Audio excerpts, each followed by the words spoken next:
बिस्मिल्लाहिर्रहमानिर्रहीम। अस्सलाम वालेकुम वरहमतुल्लाहि वबरकातुहू। मेरा नाम राना राशिद है। मैं लेक्चरर इन फिज़िक्स हूँ और गवर्नमेंट सुपीरियर साइंस कॉलेज पर मेरी पोस्टिंग है। डियर स्टूडेंट्स, डियर कोलीग्स, और इसके साथ-साथ जो एग्ज़ामिनेशन का अमला है जैसे कि इन्विजिलेटर हैं और सेंट्रल स्टूडेंट फैक्टोरम वगैरह, उन तमाम को अस्सलाम वालेकुम वरहमतुल्लाहि वबरकातुहू। ये मैं छोटी सी एक वीडियो बना रहा हूँ ओएमआर शीट के हवाले से, क्योंकि बोर्ड ऑफ इंटरमीडिएट एजुकेशन ने इस बार ये अनाउंस किया है कि जो एमसीक्यूज़ हैं, एमसीक्यूज़ वाला पोर्शन वो कंडक्ट करवाया जाएगा। किसके ऊपर वो कंडक्ट करवाया जाएगा? ओएमआर शीट के ऊपर। मींस दैट के एमसीक्यू शीट दी जाएगी और साथ में ओएमआर शीट दी जाएगी। ओएमआर शीट क्या होती है, ओएमआर शीट के ऊपर हमें क्या-क्या काम करना होता है, ये तमाम चीज़ें भी मैं आपको बताऊँगा। सिर्फ़ अभी फ़िलहाल के लिए इतना जान लें कि एमसीक्यूज़ के जो आंसर हैं वो आपने ओएमआर शीट के ऊपर लिखने हैं। तो जब आंसर इसके ऊपर लिखने हैं तो फिर इसकी फिलिंग का तरीक़ेकार भी आना चाहिए।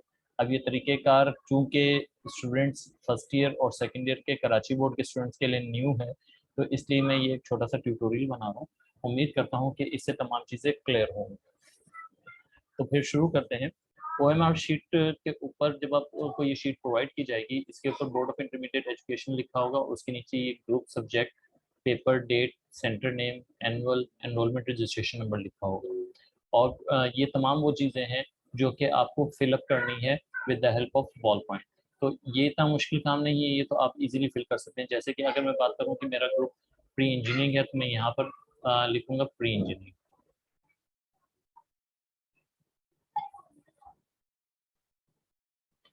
और प्री मेडिकल है तो मैं प्री मेडिकल लिखूँगा। जनरल साइंस है, जनरल साइंस लिखूँगा और इसके साथ ही अगर मेरा ये वाला पोर्शन कॉमर्स का है तो मैं इसको कॉमर्स से फिल अप कर दूँगा। फिर इसके बाद फर्दर यहाँ पर आ जाता है सब्जेक्ट। अगर मेरा सब्जेक्ट जिसका मेरा पेपर हो रहा है, वो फॉर एग्ज़ाम्पल मैं कह देता हूँ कि मेरा पेपर जो है आज इंग्लिश का है, तो मैं यहाँ पर इंग्लिश लिख लूँगा।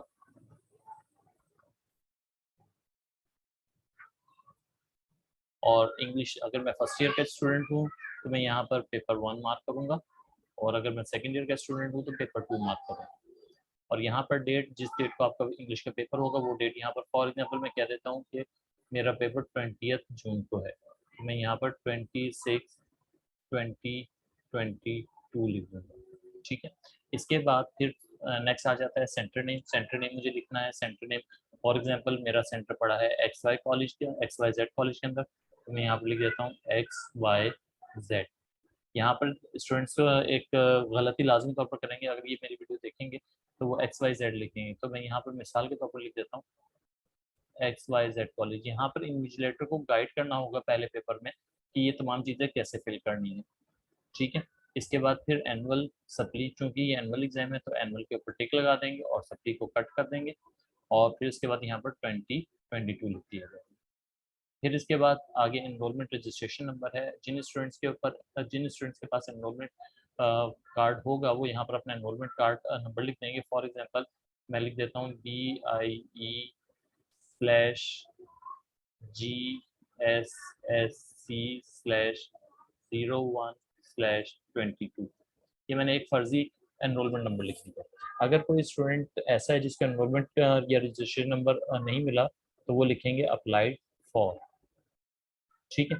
फिर इसके बाद जब आप नीचे आते हैं तो यहाँ पर करेक्ट मेथड और रॉन्ग मेथड गिवन है कि करेक्ट मेथड क्या है और रॉन्ग मेथड कैसे है। आपने ओएमआर शीट को जब फिल करना है तो कौन सा मेथड यूज़ करना है, ये देख लीजिएगा कि करेक्ट आपको जब भी ऑप्शन दिए जाएँगे क्वेश्चंस के या फिर फर्दर जो भी चीज़ होंगी, उसके अंदर आपको मल्टीपल ऑप्शंस गिवन होंगे। कहीं पर आपको 6 ऑप्शन गिवन होंगे, कहीं पर आपको 4 ऑप्शन। एमसीक्यू सॉल्व करते वक़्त तो आपको 4 ऑप्शन एबीसीडी की सूरत में गिवन होंगे, लेकिन रोल नंबर फिल करते वक़्त, एमसीक्यू कोड लिखते वक़्त और थ्योरी स्क्रिप्ट नंबर लिखते वक़्त ये डिफरेंट आपको ऑप्शन गिवन होंगे। तो यहाँ पर ये चीज़ याद रखिएगा कि ये जो चीज़ है, अगर आप डाउन द ग्रुप जाएँगे, तो ये कॉलम कहलाएँगी और इस तरह ये रो आएँगी। याद रखिएगा कि कॉलम के अंदर जब भी आपके पास रोल नंबर की सूरत में, यानी कि आपको ऊपर फिल करना हो, तो आपको सिर्फ़ एक ऑप्शन सेलेक्ट करना होगा, एक से ज़्यादा ऑप्शन आपको सेलेक्ट नहीं करना होगा, ठीक है? इसी तरह जब आप फिलिंग करेंगे करेक्ट मेथड के अंदर, तो आपने पूरे सर्कल को कंप्लीटली फिल्ड करना है with the help of ball point. अब वो बॉल पॉइंट ब्लैक भी हो सकता है, ब्लू भी हो सकता है, ठीक है? और इसी तरह आपने डिफरेंट ऑप्शंस के आंसर्स देते हुए आगे बढ़ जाना है। ये याद रखिएगा कि अगर आपकी करेक्शन रिक्वायर है, मीन्स दैट कि आपने कहा कि भाई मुझसे गलती हो गई और अब मैं क्या करूँ, मुझे करेक्ट करना है, अगर तो पहले तो कोशिश करें कि इसको केयरफुली करें, और अगर गलती हो जाती है तो वाइटो का यूज़ किया जा सकता है टू सम एक्सटेंट। वाइटो का use to some extent use किया जा सकता है, उससे ज़्यादा यूज़ नहीं किया जा सकता। अगर आप ज़्यादा करेंगे तो आपको प्रॉब्लम होगी, क्योंकि फिर उसके बाद आपको ये ओएमआर शीट दोबारा देनी पड़ेगी। और ये बात याद रखिएगा कि एमसीक्यू का टाइम बड़ा शॉर्ट होता है, तो आपको विद इन 20 मिनट या 30 मिनट जो भी आपको टाइम प्रोवाइड होगा, उस टाइम के अंदर आपको ओएमआर शीट के ऊपर आंसर्स देने होंगे। ठीक है। रॉन्ग मेथड क्या है, आपने टिक नहीं लगाना, आपने उसको सर्कल नहीं करना, बल्कि सर्कल को कम्प्लीटली फिल कर देना है। और ये जो दो मैंने ऑप्शन यहाँ पर रॉन्ग मेथड में दिए मैं, ये उसके लिए है, जब आप रोल नंबर फिल करेंगे तो ये उसके लिए है। और इसी तरह ये आपने इसको सर्कल नहीं करना। अब आगे आ जाते हैं और देखते हैं कि भाई अगर मेरा रोल नंबर, फॉर एग्जांपल मुझे बोर्ड ने इशू किया है रोल नंबर, वो है 691823। तो ऐसी कंडीशन के अंदर अब मैं 691823 को रोल नंबर को कैसे यहाँ पर फिल करूंगा। तो मुझे हमेशा याद रखिएगा कि रोल नंबर या एमसीक्यू कोड जब भी आप करेंगे तो वन प्लेस से फिल करेंगे। ये जो होता है ये वन प्लेस होता है, ये 10 प्लेस होता है, ये 100 प्लेस होता है, ये 1000 प्लेस होता है, ये 10,000 प्लेस होता है, और इसके बाद फिर ये आखिर में 100,000 प्लेस होता है। ये अमूमी तौर पर स्टूडेंट्स ने गलती की थी। अब प्रीवियसली जब एमडी कैट और ई कैट का एग्जाम हुआ था वहाँ पर भी ये गलती स्टूडेंट ने की थी कि अपना रोल नंबर की जो फिलिंग है, ये जो सर्कल की फिलिंग है ये यहाँ से कर दी थी। रोल नंबर हमेशा वंस प्लेस से आप सर्कल की फिलिंग करते हैं। जैसे कि यहाँ पर 3 है, अगर मैं 3 को फिल करूँगा तो मैं यहाँ पर सबसे पहले 3 को कम्प्लीटली फिल कर दूंगा, क्योंकि समटाइम ऐसा होता है कि आपका रोल नंबर छोटा होता है और ऑप्शन ज़्यादा दिए जाते हैं, तो वहाँ पर फिर प्रॉब्लम होती है। ये 3 कर दिया, उसके बाद मैं 2 पर आया, 2 को मैंने कम्प्लीटली करना है, 2 के बाद 8,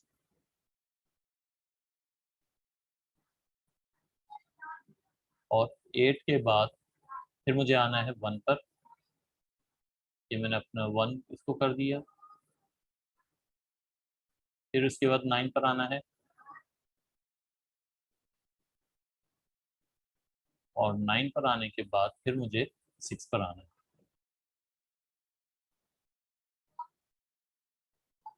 जब आप ये रोल नंबर फिल कर लेंगे तो आपका ये रोल नंबर वाला पोर्शन कंप्लीट हो जाएगा। फिर इसके बाद MCQ code, for example MCQ जो है 7 टाइप के एमसीक्यू जो है प्रोवाइड किए हैं बोर्ड ने, कि आप ये 7 डिफरेंट आप देते हैं।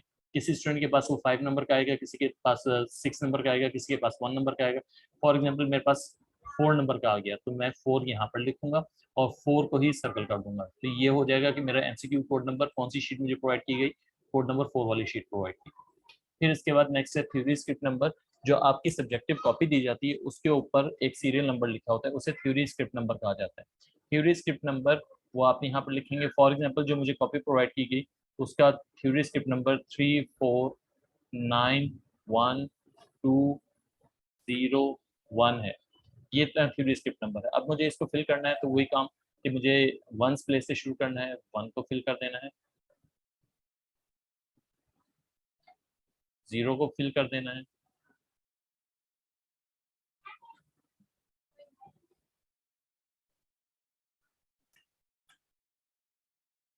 0 को मैं फिल कर रहा हूँ,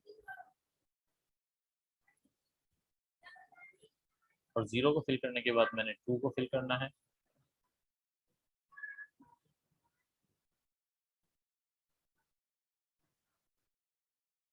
फिर इसके बाद 1 को फिल करना है।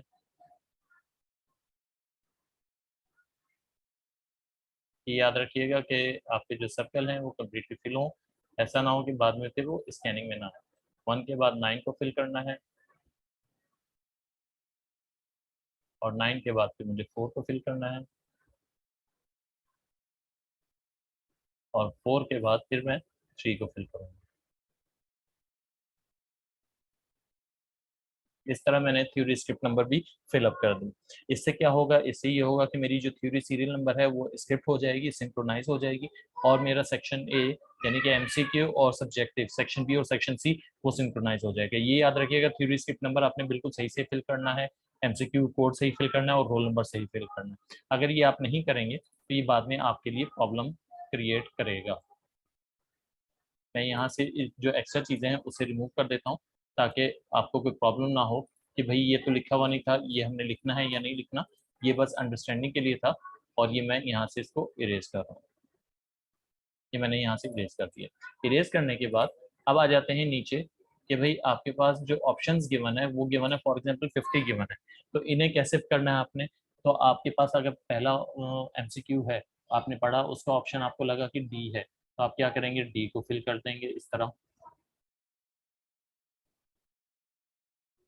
2 का ऑप्शन ए था आपकी नज़र में करेक्ट, तो आपने 2 को इस तरह फिल कर देना है।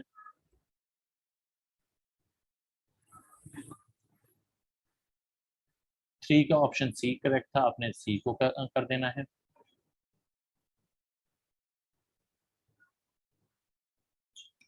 4 का ऑप्शन डी था।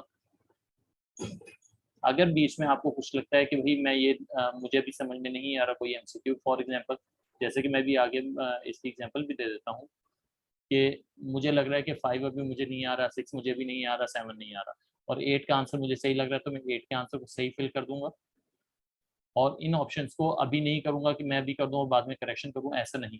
जो नहीं आता आपको, आप उसको लास्ट टाइम के लिए छोड़ दें कि आप लास्ट टाइम के अंदर उसे कर देंगे। फिर इसी तरह 9 का ऑप्शन मुझे लगा कि भाई सी है, तो मैंने सी को ठीक किया। एंड ऑनवर्ड इसी तरह जो है तमाम की फिलिंग आपने करनी है। आपने ये नहीं करना कि आप जो है ना बी और सी को आप ये गलती स्टूडेंट करते हैं कि भाई 11 का बी का भी ऑप्शन ठीक लग रहा है और सी का भी ऑप्शन ठीक लग रहा है, तो वो दोनों को फिल कर देते हैं कि भाई दोनों में से जो भी होगा करेक्ट हो जाएगा। ये जो तरीकेकार है ये गलत होगा। जैसे फॉर एग्जांपल मैं यहाँ पे करके दिखा देता हूँ कि मुझे डाउट हुआ कि भाई 11 का ऑप्शन बी भी ठीक है और सी भी ठीक है। ये वाला जो तरीकेकार है ये आप स्टूडेंट्स ने नहीं करना, क्योंकि ये अगर स्टूडेंट करेंगे तो ये प्रॉब्लमेटिक हो जाएगा और ये स्टूडेंट फिर गलत हो जाएगा। इससे क्या होगा कि वो एमसीक्यू एक्सक्लूड कर दिया जाएगा फ्रॉम काउंटिंग, क्योंकि ओएमआर मशीन जो है इसे नहीं काउंट करेगी। तो ये स्टूडेंट गलती करेंगे, इस चीज़ को ज़रा इन्विजिलेटर ने तवज्जो देनी है, क्योंकि ये बोर्ड ऑफ इंटरमीडिएट एजुकेशन के तहत जितने भी स्टूडेंट्स हैं उनके लिए पहला एक्सपीरियंस होगा। तो पहले पेपर के अंदर, दूसरे पेपर के अंदर और तीसरे पेपर के अंदर कम से कम 3 पेपर्स के अंदर विजिलेंट रहना होगा इन्विजिलेटर को कि ये गलती ना हो। जब ये 3 पेपर्स के अंदर हो जाएगा तो आगे के लिए वो फिर यूज्ड टू हो जाएंगे और फिर गलती नहीं होगी। जब ये सारे एमसीक्यूज कंप्लीट हो जाएंगे, इन द एंड कैंडिडेट यहाँ पर अपना सिग्नेचर करेगा और कैंडिडेट सिग्नेचर करने के बाद इन्विजिलेटर जब देख लेगा कि तमाम चीज़ें फिलअप हैं तो इन्विजिलेटर यहाँ पर अपने साइन कर देंगे। इस तरह ये एमसीक्यू शीट कंप्लीट हो जाएगी। अब यहाँ पर 2-3 चीज़ें थी जो कि मैंने बताया कि रॉन्ग मेथड के अंदर, पहली चीज़ रॉन्ग मेथड क्या है, रॉन्ग मेथड के अंदर एक कॉलम के अंदर इस तरह 2 नहीं करने, एनसर्कल नहीं करना, ज़्यादा बाहर नहीं निकालना कि वो दूसरे को मैचअप कर रहे हो, इस तरह नहीं करना कि ये इसके साथ भी मिल गया और इसके साथ मिल गया, और नहीं करना। ब्लैंक अगर नहीं आता तो आप लास्ट के लिए छोड़ दें, लेकिन आपने ब्लैंक नहीं छोड़ना।